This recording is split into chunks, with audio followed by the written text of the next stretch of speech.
सूर्यकोटि संप्रभा निपतिर्नम मय देव शुभकार्येषु सर्वदा।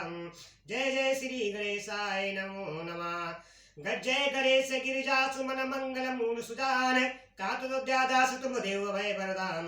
बोलो जय सीताराम जय जय राम नीलकंठम जय जय हर हर महादेव तुम सदा जय जय करो। ओम नमः शिवाय जय महादेव शिव नमः शिवाय जय नमः शिवाय जय महादेव शिव नमः शिवाय। जय गणेश गिरिजा सुमन मंगल मूल सुधार कातुद्यादास तुम देव भय वरदान। कंठे यस्य विराजते ईगलम गंगा जलम मस्तके वामे यंग गिरिराज राजतन एजा भवानी पति। नंदी स्कंद गणधिराज सहित श्री विश्वनाथ प्रभु काशी मंदिर स्थितो गुरुदेत सदा मंगलम। कपूर गौरम करोवतारम संसार सारम भुजगेंद्रहारम सदा वसंतम हृदयरविंदे भवम भवानी सहितम नमामि। करिदंडवत सप्रेम धिजि शिव सन्मुख करजोरी विनय करत गदगद समुझ घोर गति मोरी। बोलो हरे हर महादेव तुम्हें सदा जय जयकारे। हे पवन पुत्र हनुमान की तुम सदा जय जयकारो। श्री गुरु चरण सरोज रज निज मन मुकुर सुधारि बरनहु रघुमल बिमल जसु जो दायक पलुचारि। बुद्धिहीन तनु जानिके सुमरहु पवन कुमार बल बुद्धि विद्या देव मोहि हरहु कलेश विकार। जय संकट मोचन तुम सदा जय जयकारो। अखंड नंद बोधाय शिष्य संताप हरिणे सच्चिदानंद रूपाय तस्मै श्री गुरुवे नमः। अखंड मंडलाकारं व्याप्तेन चराचरं तत्वर्षितेन तस्मै श्री गुरुवे नमो नमः। अज्ञानतिमिरादस ज्ञाननिर्विशकालाय चक्षुर्मृतम् येन तस्मै श्री गुरुवे नमः। गुरुर्ब्रह्मा गुरुर्विष्णु गुरुर्देवो महेश्वरः गुरुर्साक्षात् परब्रह्म तस्मै श्री गुरुवे नमो नमः। गुरुमातु सदा जय जयकारो। हे पवन पुत्र हनुमान की तुम सदा जय जयकार। ओम नमः शिवाय जय महादेव शिव नमः शिवाय जय महादेव शिव नमः शिवाय।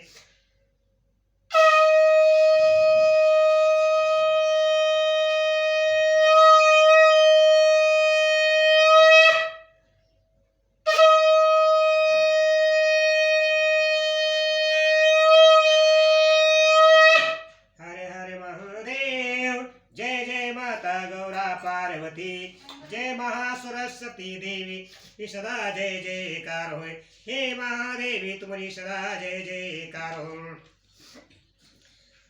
मैं श्री शिव महापुराण कथा यूट्यूब चैनल के माध्यम से सभी भक्तजनों को सुना रहा हूँ। जो कल कथा मैंने सुनाई थी भगवान शिव का अपने परम सुंदर दिव्य रूप को प्रकट करना, मैना की प्रसन्नता और क्षमा प्रार्थना तथा पूर्वासिनी स्त्रियों का शिव के रूप का दर्शन करके जन्म और जीवन को सफल बनाना, जो कल कथा मैंने सुनाई थी। जो आज मैं कथा सुनाने जा रहा हूँ श्री शिव महापुराण कथा यूट्यूब चैनल के माध्यम से रुद्र संहिता से अध्याय 46 मैना द्वारा द्वार पर भगवान शिव का परिछन।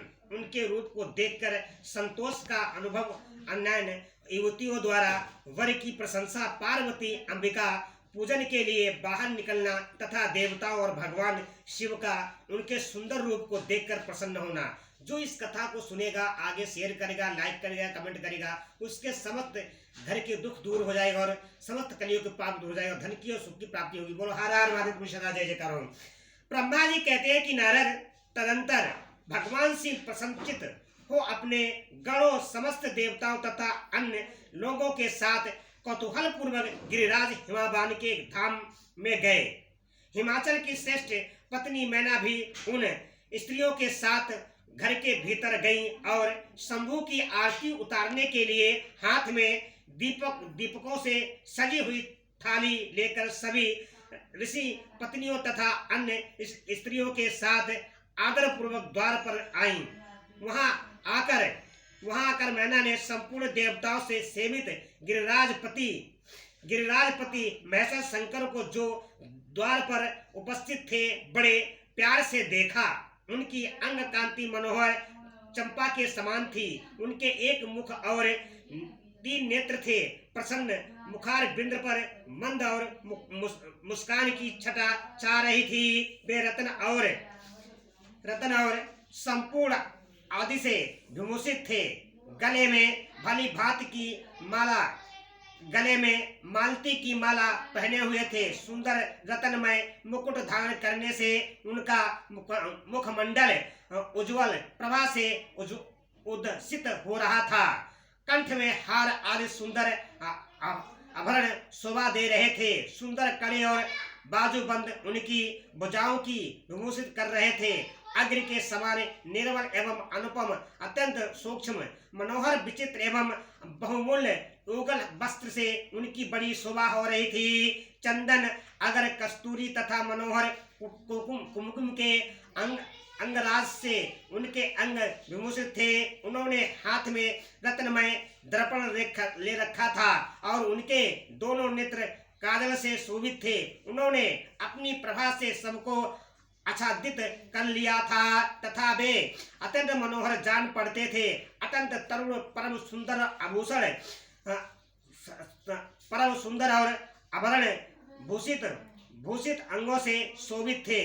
कामनियों को अत्यंत कामनीय प्रतीत होते थे। उनमें व्याघ्रता अभाव था। उनका मुखारविंद कोटि चंद्रमाओं से भी अधिक आह्लाददायक था। उनके श्री अंगों की छवि कोटि कामदेवों से भी अधिक मनोहरी थी। वे अपने सभी अंगों से परम सुंदर थे। ऐसे सुंदर रूप वाले उत्कृष्ट देवता भगवान शिव को क्षमा जमाता के रूप में अपने सामने खड़ा देख मैना की सारी शोक चिंता दूर हो गई। वे परमानंद सिंधु में निमग्न हो गईं और अपने भाग्य की गिरिराज हिमावान की और उनके समस्त कुल की भूरी भूरी प्रशंसा करने लगीं। उन्होंने अपने आप को कृतार्थ माना और वे बराबर हर्ष का अनुभव करने लगीं। सती मैना का मुख प्रसन्नता से खिल उठा था।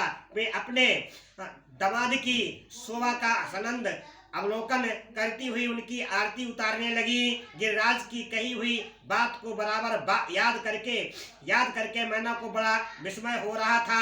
वे हर्षफुल्ल और मुखार बिंद से युक्त हो मन ही मन कहने लगी, पार्वती ने मुझसे पहले जैसा बताया था उसी से भी अधिक सौंदर्य मैं इन परमेश्वर शिव के अंगों को देख रही हूँ। महेश्वर का मनोहर लावण्य एवं इस समय अवर्णनीय है। ऐसा सोचकर आश्चर्यचकित हुए मैना अपने घर के भीतर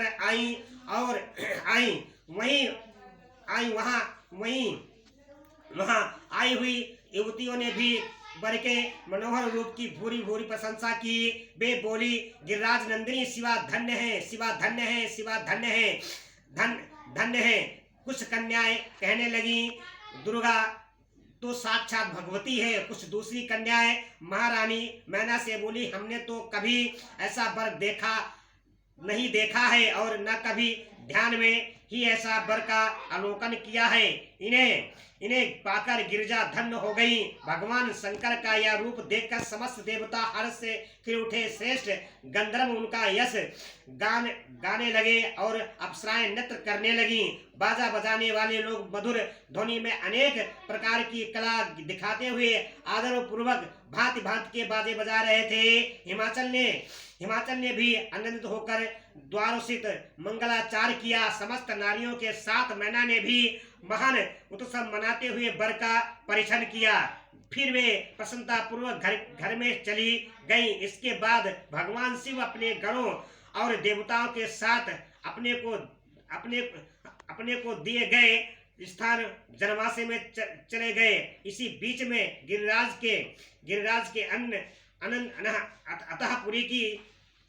अतःपुरी की स्त्रियां दुर्गा को साथ ले कुल देवी की पूजा के लिए बाहर निकली। वहां देवताओं ने जिनकी पलकें कभी नहीं गिरती थी, प्रसन्नता पूर्वक पार्वती को देखा। उनकी अंग कांति नील अंजन के समान थी।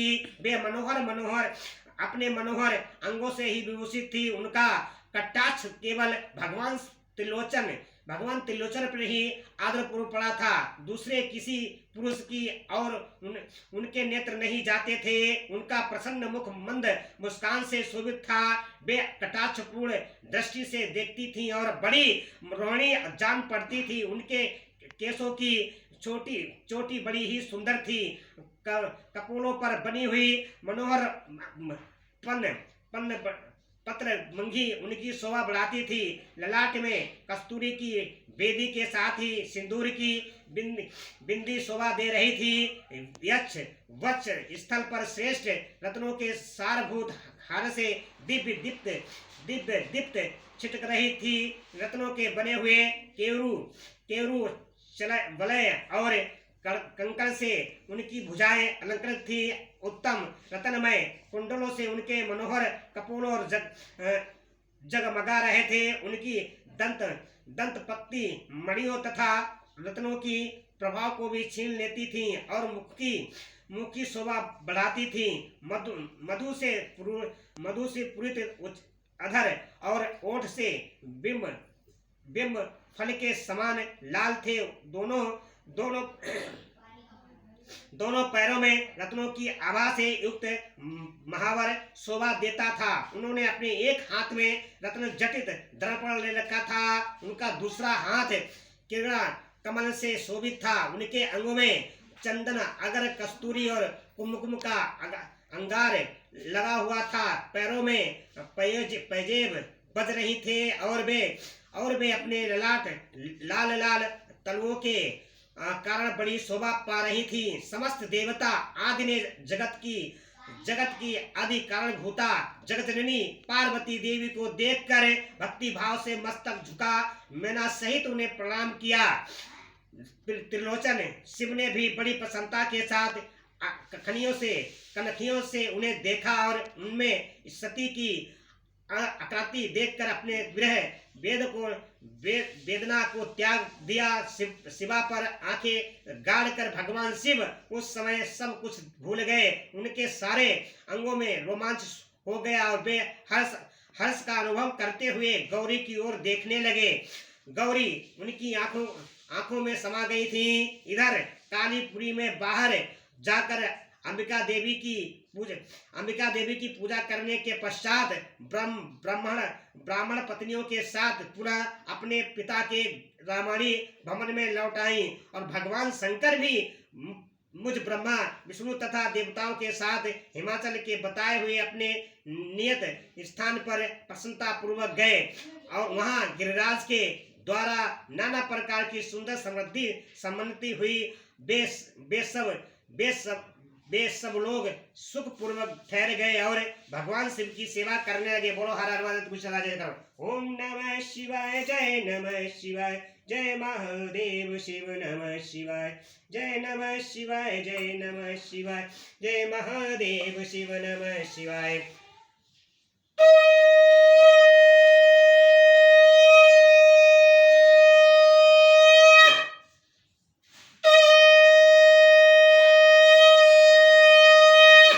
जय जय महादेव भोलेनाथ। ओम नमः शिवाय जय जय महादेव जय जय शिव शंभु हर हर महादेव। मैंने YouTube चैनल के माध्यम से आज जो कथा सुनाई है, मैना अपने दामाद की परीक्षण करने द्वार पर गई और सब देवताओं ने भगवान शिव की पूजा की और पार्वती को देवी पूजा करने के भगवान शिव ने देखा। जो इस कथा को सुनेगा आगे लाइक करेगा, कमेंट करेगा, शेयर करेगा, उससे समस्त कलियों के पाप दूर हो जाएंगे। बोलो हर राम राम की लूट है, लूट सके तो लूटे, काल समय पछताएगा जब प्राण जाएंगे छूट।